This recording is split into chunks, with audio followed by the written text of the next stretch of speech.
En los sombríos rincones de nuestro sistema judicial existe una escalofriante realidad que desafía nuestra percepción de la inocencia y la juventud. Es un mundo donde los juegos de la infancia dan paso a crímenes atroces, donde los patios de recreo son sustituidos por celdas de prisión. Bienvenidos a un viaje por las vidas de los 10 niños más peligrosos actualmente en la cárcel. Estas son historias de transgresiones inimaginables, cometidas por los delincuentes más jóvenes. Historias que le dejarán cuestionándose la naturaleza misma del bien y del mal. Prepárese porque está a punto de adentrarse en un reino donde la inocencia encuentra su prematuro final. Nicholas Lindsay, nacido el 18 de enero de 1995, es un adolescente de Florida que fue condenado por el asesinato en primer grado de un agente del Departamento de Policía de San Petersburgo. Pero este no era el primer encontronazo con las fuerzas del orden. Lindsay tenía antecedentes por delitos no violentos, como hurto mayor y allanamiento de morada. A pesar de sus antecedentes penales, era conocido por obedecer a la autoridad y buscar atención para dar lo mejor de sí mismo. El agente David Crawford, un veterano de las fuerzas del orden con 25 años de experiencia, respondía a una llamada sobre una persona sospechosa cerca del Tropicana Field a última hora de la noche del 21 de febrero de 2011.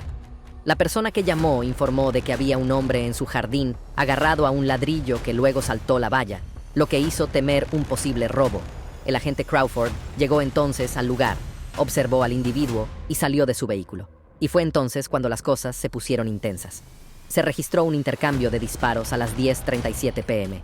y el oficial Crawford fue descubierto tendido cerca de su patrulla, habiendo recibido múltiples disparos a corta distancia. Esta horrible tragedia provocó una enorme persecución en la que participaron más de 200 agentes de diversos organismos de toda la bahía de Tampa. La persecución llegó a su fin la noche del 22 de febrero de 2011, cuando Nicholas Lindsay, de 16 años, fue detenido.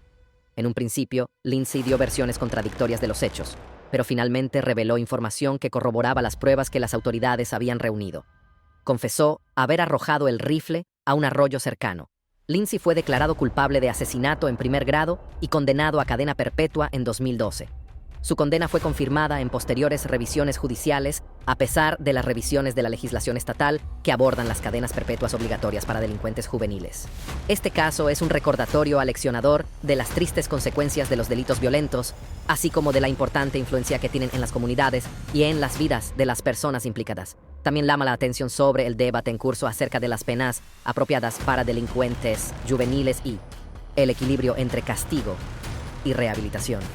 El agente Crawford trabajaba para el Departamento de Policía de San Petersburgo, que es uno de los más de 1000 organismos encargados de hacer cumplir la ley en Estados Unidos, reconocidos por la Comisión de Acreditación de Organismos encargados de hacer cumplir la ley. El departamento cuenta con una dotación autorizada de 550 agentes jurados y 212 funcionarios civiles de apoyo. Se dedica a servir a la comunidad y a salvaguardar la seguridad de sus ciudadanos. La muerte del agente Crawford fue un golpe devastador para la agencia y la comunidad a la que sirve. El caso de Nicholas Lindsay también pone de relieve la importancia de los buenos tratamientos y las estructuras de apoyo a los menores en situación de riesgo para prevenir la actividad delictiva. Es un recordatorio del impacto devastador que tiene la delincuencia en las personas, las familias y las comunidades, así como de la necesidad continua de programas de prevención de la delincuencia y rehabilitación. El siguiente caso es el de Dylan Shoemaker. En el tranquilo pueblo de Springville, Nueva York, se produjo en 2013 una escalofriante tragedia que conmocionó a toda la comunidad. El adolescente central de este espeluznante suceso era un joven personaje llamado Dylan Shoemaker, que a la tierna edad de 16 años fue acusado del asesinato intencionado de un bebé que estaba bajo su cuidado. La víctima inocente de este espantoso incidente fue Austin Smith, un niño a punto de cumplir 2 años, que trágicamente se quedó a 4 días de este hito. Austin había sido confiado al cuidado de Dylan, compartiendo un hogar en Springville con la familia de Dylan. Sin embargo, aquel fatídico día, la salud mental de Dylan se descontroló, desencadenando una cadena de acontecimientos que acabaría provocando la prematura muerte de Austin. Dylan confesó su creciente frustración con el niño, admitiendo que sus emociones habían podido con él.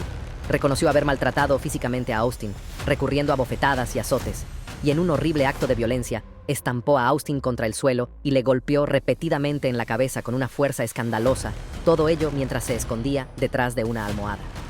Las lesiones infligidas durante este aterrador contraataque resultaron fatales, provocando la muerte prematura de Austin. a pesar de la afirmación de Dylan de que no tenía intención de matar a Austin. La acusación se enfrentó a la difícil tarea de demostrar su intención criminal más allá de toda duda razonable. Un reto formidable en casos de infanticidio, en los que el motivo y la intención suelen ser difíciles de determinar. El abogado defensor de Dylan, Joseph Terranova, intentó argumentar a favor de un cargo menor. Sin embargo, el jurado declaró a Dylan culpable de asesinato intencionado, un veredicto que descorazonó a Terranova y suscitó discusiones sobre una posible apelación. Dada la gravedad de sus actos, Dylan se enfrentaba a una pena máxima de 25 años a cadena perpetua. Sin embargo, el Tribunal Supremo de Texas redujo posteriormente su condena a 18 años a cadena perpetua, pero la historia no acaba ahí. Las repercusiones de este trágico suceso siguen resonando en las vidas de los implicados y sirven de crudo recordatorio de las devastadoras consecuencias de la ira y la violencia descontroladas. El pacífico pueblo de Springville llevará para siempre las cicatrices de esta tragedia, testimonio de la vida del joven Austin Smith, cuya vida fue cruelmente truncada. Pero esto no fue nada comparado con la historia de Nikolas Cruz.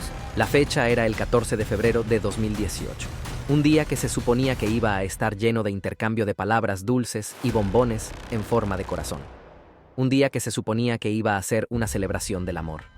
Pero para los alumnos y el personal del Instituto Marjory Stoneman Douglas de Parkland, Florida, fue cualquier cosa menos esto.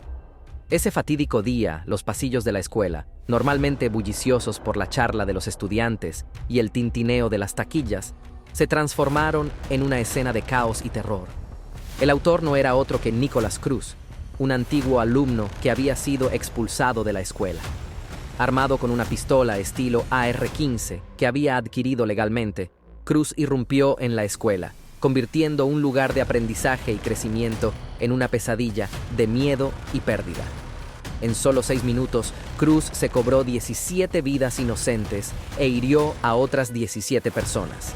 Las víctimas eran un grupo diverso, representativo de la unida comunidad de la escuela.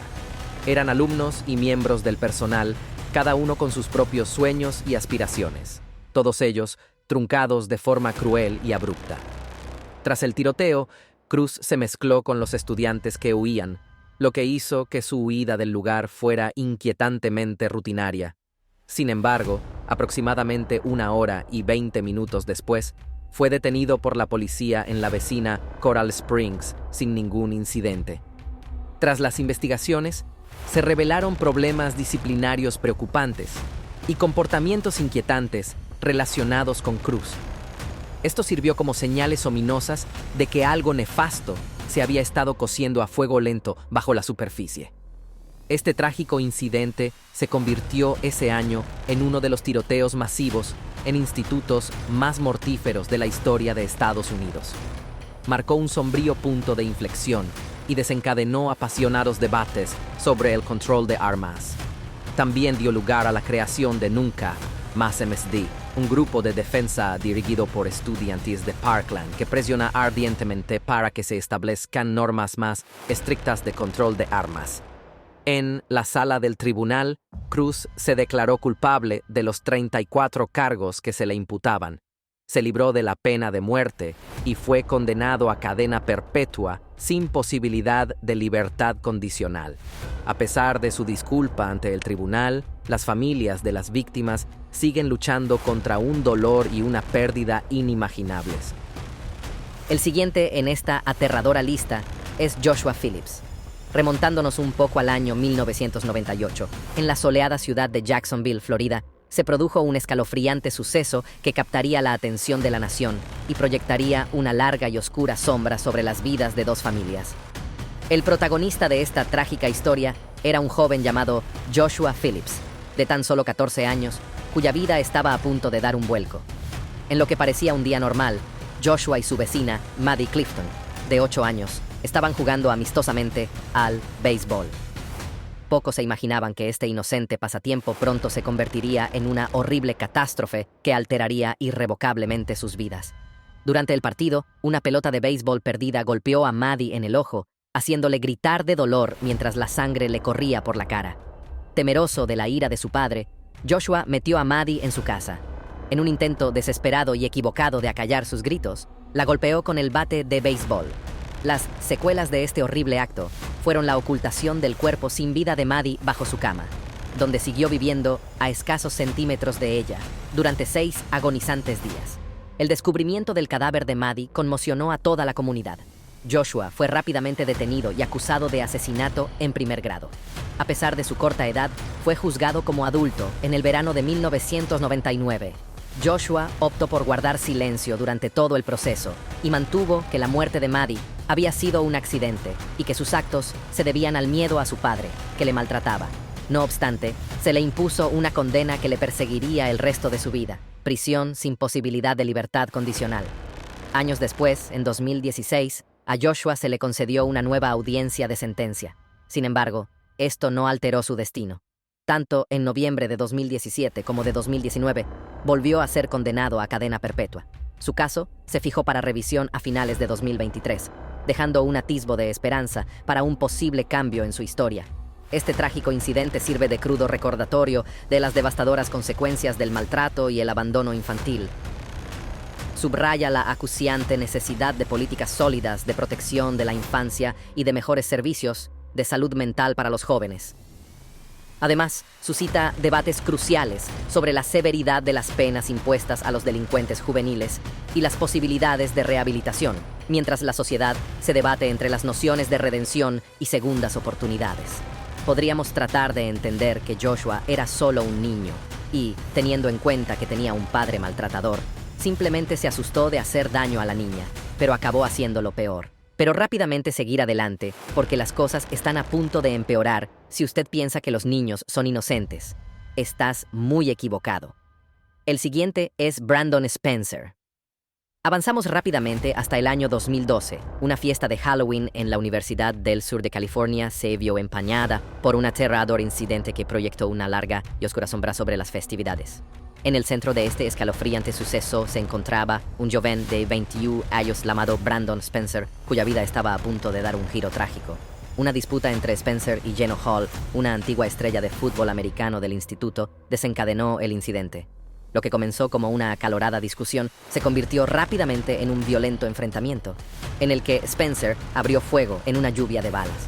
Los disparos alcanzaron no solo a Geno Hall, sino también a otros 3 transeúntes inocentes, convirtiendo una noche de fiesta en una escena de horror. Tras el tiroteo, las fuerzas del orden actuaron con rapidez. Un agente de seguridad pública de la USC identificó a Brandon Spencer como el autor de los disparos, lo que condujo a su detención en un aparcamiento del campus más tarde aquella fatídica noche. Spencer fue acusado de 4 cargos de intento de asesinato, y la fiscalía argumentó que la violencia fue el resultado de una amarga disputa arraigada en las afiliaciones de bandas rivales. Durante todo el proceso judicial, Brandon Spencer mantuvo su inocencia y se declaró inocente. Su abogado defensor planteó dudas sobre las pruebas, señalando la falta de huellas dactilares de Spencer en el arma y una muestra de ADN que solo proporcionó una coincidencia provisional. A pesar de estos argumentos, en febrero se dictó un veredicto sombrío, declarando a Spencer culpable de los 4 cargos de intento de asesinato. En abril de 2014, el martillo cayó una vez más, esta vez condenando a Brandon Spencer a una dura pena de 40 años a cadena perpetua. La condena se basó en pruebas que incluían tweets incriminatorios enviados desde el teléfono de Spencer, que los fiscales utilizaron para presentarlo como un delincuente arraigado en la cultura de las bandas. A pesar de la condena, la defensa prometió apelar, alegando incoherencias en las declaraciones de los testigos. La fiesta de Halloween de 2008 en la USC sirve de crudo recordatorio de las devastadoras consecuencias de la violencia que altera para siempre las vidas de los implicados. Pero justo cuando pensabas que estos casos no podían ser más impactantes, el siguiente te dejará atónito. Lionel Alexander Tate, nacido el 30 de enero de 1988 en el condado de Broward, Florida, ostenta un sombrío récord en la historia jurídica de Estados Unidos. Es la persona más joven condenada a cadena perpetua sin posibilidad de libertad condicional. Esta dura sentencia fue el resultado de un trágico incidente relacionado con la muerte de Tiffany Unique, de 6 años, que ocurrió cuando Tate solo tenía 12 años. El fatídico incidente tuvo lugar el 28 de julio de 1999 en Pembroke Park, Florida. La madre de Tate, Kathleen Grosset. Tate estaba cuidando a Tiffany por la noche. Tras una cena familiar, los niños se quedaron solos, absortos en un programa de televisión, mientras Kathleen se retiraba al piso de arriba. Según Tate, él y Tiffany estaban luchando juguetonamente cuando se produjo el desastre. Afirmó que Tiffany dejó de respirar durante la pelea y atribuyó sus lesiones a un cabezazo involuntario que salió trágicamente mal. Sin embargo, las lesiones de Tiffany mostraban un cuadro espeluznante: cráneo roto, costilla rota, hígado lacerado, hemorragia renal, hemorragia cerebral y numerosos hematomas. La defensa de Tate también argumentó que la muerte de Tiffany fue un trágico accidente, diciendo que fue el resultado de que un niño imitara a luchadores profesionales que veía en la televisión. A pesar de sus esfuerzos, finalmente fue condenado por asesinato en primer grado. El fallo del tribunal fue inequívoco, afirmando que las actividades de Lionel Tate no eran los actos juguetones de un niño. Las acciones de Lionel Tate fueron frías, insensibles e indescriptiblemente crueles. Este caso provocó la indignación mundial, en gran parte debido a la tierna edad de Tate en el momento del asesinato y a la extrema juventud de la víctima. Planteó cuestiones serias y preocupantes sobre la delincuencia juvenil y sobre cómo debe responder la sociedad cuando los menores se ven implicados en actos tan atroces. El caso de Lionel Tate sirve para recordar las complejas y emotivas cuestiones que rodean la responsabilidad penal de los menores y las implicaciones a largo plazo que pueden surgir en el sistema jurídico cuando se enfrentan a circunstancias tan horribles. Al profundizar en estas historias de delincuentes juveniles, nos enfrentamos a las duras realidades de nuestra sociedad y a la urgente necesidad de reformas. Cada caso presenta una serie de circunstancias únicas, pero todos comparten un hilo común: el impacto devastador de la violencia y los efectos duraderos que tiene en las vidas de los implicados. Pero esto no es el final. Otro suceso escalofriante que conmocionará es la historia de Damon Kemp. En años posteriores, el 7 de diciembre de 2018, un ex estudiante de 24 años llamado Damon Kemp de Stone Mountain, Georgia, se encontró en el centro de un crimen horrible que cambiaría para siempre las vidas de aquellos a los que tocó. Fue una historia terrible que se desarrolló en la tranquila ciudad de Daytona Beach. Trey Ingram y Jordan Payton, dos víctimas que solo tenían 19 años, murieron trágica y prematuramente en las viviendas de Jade Park, en el número 500 de Jimmy Ann Drive. Aquella fatídica noche, Kemp irrumpió en el apartamento 434 de Ingram y Payton por motivos que aún se desconocen, y ahí comenzó su espiral hacia la notoriedad. Los resultados de sus acciones fueron absolutamente horribles. Ingram, a menudo conocido como Ace, se había trasladado a Daytona Beach con la esperanza de matricularse en la Universidad Bethune-Cookman, pero falleció trágicamente. Le dispararon 4 veces, mientras que Payton recibió una paliza aún más horrible y 6 disparos. Los encontraron muertos en la puerta del apartamento. La terrorífica noche no terminó ahí. Antes del doble asesinato, Kemp había participado en otro allanamiento de morada en el mismo complejo de apartamentos. Se acercó audazmente a un residente mientras blandía una pistola, pero la valentía de este se impuso y empujó a Kemp fuera y cerró la puerta antes de llamar rápidamente a la policía para pedir ayuda. La situación empeoró cuando los agentes de la ley llegaron al lugar. A pesar de ser desafiado con un arma de fuego desenfundada y tras varias instrucciones para que se detuviera, Kemp, que parecía enloquecido, se acercó a un agente. Divagó sobre África, insistió en su identidad racial y se fijó en la etnia del agente en su estado de agitación. Sus peculiares acciones no hicieron sino empeorar la ya de por sí sombría escena de aquella noche. Los investigadores descubrieron pruebas devastadoras que relacionaban definitivamente a Kemp con el arma del calibre 40 utilizada en el asesinato.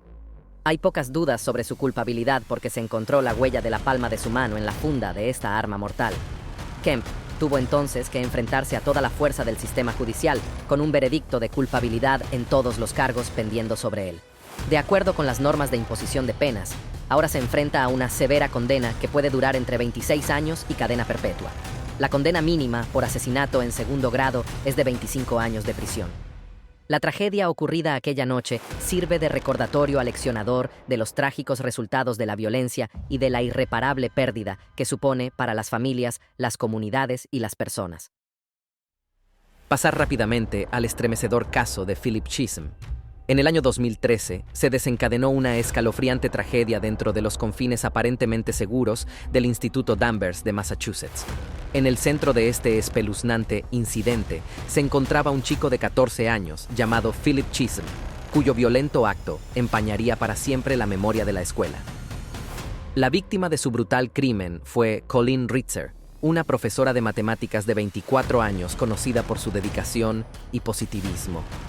Chisholm, recién llegado de Tennessee, era un tanto extraño para sus compañeros. Aunque era conocido por sus habilidades en el campo de fútbol, también se le describía como antisocial fuera del campo y parecía estar lidiando con problemas personales. Su agitación interior se vio posiblemente exacerbada por el difícil divorcio que estaba sufriendo su madre. Reeser, en cambio, era un faro de positividad en el aula. Le apasionaba la enseñanza de las matemáticas y se esforzó al máximo para ayudar a sus alumnos aquel fatídico día. Convenció a Chisholm para que se quedara después de clase y le ayudara a preparar un examen. El crimen en sí fue brutalmente horrible. Chisholm siguió a Reeser hasta el baño de la escuela, donde la apuñaló, estranguló y agredió sexualmente. Más tarde, abandonó su cuerpo en los arbustos que había detrás de la escuela. Nunca pudo ser llenado.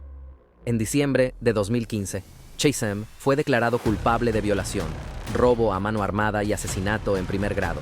En febrero de 2016, fue condenado a un mínimo de 40 años de prisión.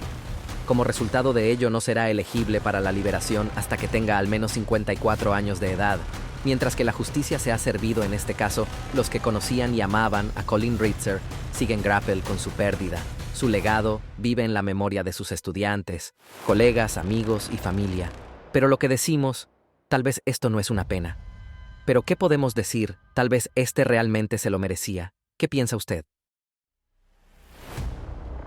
Como estamos cerca del final de los niños más peligrosos que se pudren en la cárcel, tenemos que contaros la impactante historia de Jennifer y Joe, nacida el 28 de julio de 1991. Jennifer y Joe se hizo muy conocida en 2007 como la niña del hipo, debido a sus persistentes e incontrolables episodios de hipo. Su fama creció al aparecer en programas de la televisión nacional estadounidense, como Today Show de la NBC. Sin embargo, su vida dio un giro profundamente sombrío en 2010, cuando se vio envuelta en un caso de robo y asesinato que cambiaría su destino para siempre. A la edad de 19 años, conocí a Shannon Griffin en internet y bajo falsos pretextos le atrajo a una residencia vacía. Allí, 2 de sus socios robaron y dispararon mortalmente a Griffin, un hombre de 22 años. El robo se saldó con menos de $1.50. Según la ley de Florida, el papel de Mee en la organización del crimen la hacía tan culpable como el individuo que apretó el gatillo. Durante una conversación telefónica con su madre desde la cárcel, Mee confesó haber organizado el delito, aunque mantuvo que no había hecho daño físico a nadie. Esta confesión desempeñó un papel fundamental como prueba en el caso de la acusación. El equipo de defensa de Mee alegó que padecía esquizofrenia y síndrome de Tourette, y un psiquiatra designado por el tribunal señaló incluso que su inteligencia estaba dentro del rango normal bajo. No obstante, en 2013 fue condenada por asesinato en primer grado a cadena perpetua, sin posibilidad de libertad condicional. Este caso atrajo una gran atención debido al marcado contraste entre el anterior estatus de celebridad de Mee como la chica que cuita el hipó y su implicación en un crimen violento. Puso de relieve las complejidades de la culpabilidad penal ante la ley, ya que el papel de Mee en la planificación del robo y el asesinato le acarreó graves consecuencias legales. En esencia, la historia de Jennifer y Mee es un cuento con moraleja que demuestra cómo los acontecimientos inesperados y dramáticos de la vida pueden alterar drásticamente la trayectoria de una persona. Pero dejamos lo mejor para el final. La historia de Roxana Sikorsky te permitirá cuestionar la inocencia de los niños. En las primeras horas del 17 de octubre de 2014, un barrio tranquilo en Plymouth Township, Michigan, se vio sacudido por un incidente horrible. La tranquilidad de la residencia de la familia Sikorsky, ubicada en la cuadra 2800 de Glenmore Court, fue destrozada por un escalofriante acto de violencia. En el centro de este espantoso acontecimiento se encontraba una niña de 15 años, llamada Roxana Sikorsky, cuyas acciones alterarían para siempre el curso de su vida. Sikorsky y su novio, Mikel Rivera, de 23 años, supuestamente habían ideado un siniestro complot para dañar a los miembros de su familia y luego fugarse juntos. Rivera, que no estaba presente en el lugar, supuestamente se comunicó con Sikorsky a través de mensajes de texto, brindándole instrucciones e imágenes para guiar sus acciones. Bajo su influencia, Sikorsky supuestamente tomó un cuchillo y lo utilizó para apuñalar a su hermano de 12 años en la garganta. también intentó dañar a su hermana menor antes de que ambos acusados huyeran de la escena, dejando tras de sí una escena de horror inimaginable. La policía del municipio de Plymouth respondió rápidamente a la llamada de socorro y llegó a la casa de la familia. El niño de 12 años, gravemente herido, fue trasladado de urgencia a un hospital cercano para recibir tratamiento por múltiples puñaladas. Tras una investigación exhaustiva, tanto Sikorsky como Rivera fueron detenidos. Rivera fue acusado y procesado el 19 de octubre de 2014, enfrentando 4 cargos de conspiración para cometer asesinato, un cargo de agresión con intención de asesinar y un cargo de agresión criminal.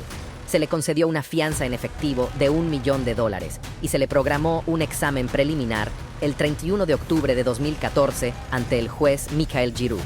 Por otro lado, Sikorsky enfrentó cargos similares, junto con un cargo de uso de una computadora para cometer un delito. Ella también recibió una fianza en efectivo de $1 millón y fue programada para un examen preliminar en la misma fecha ante el juez Michael Giroux en el Tribunal de Distrito 35.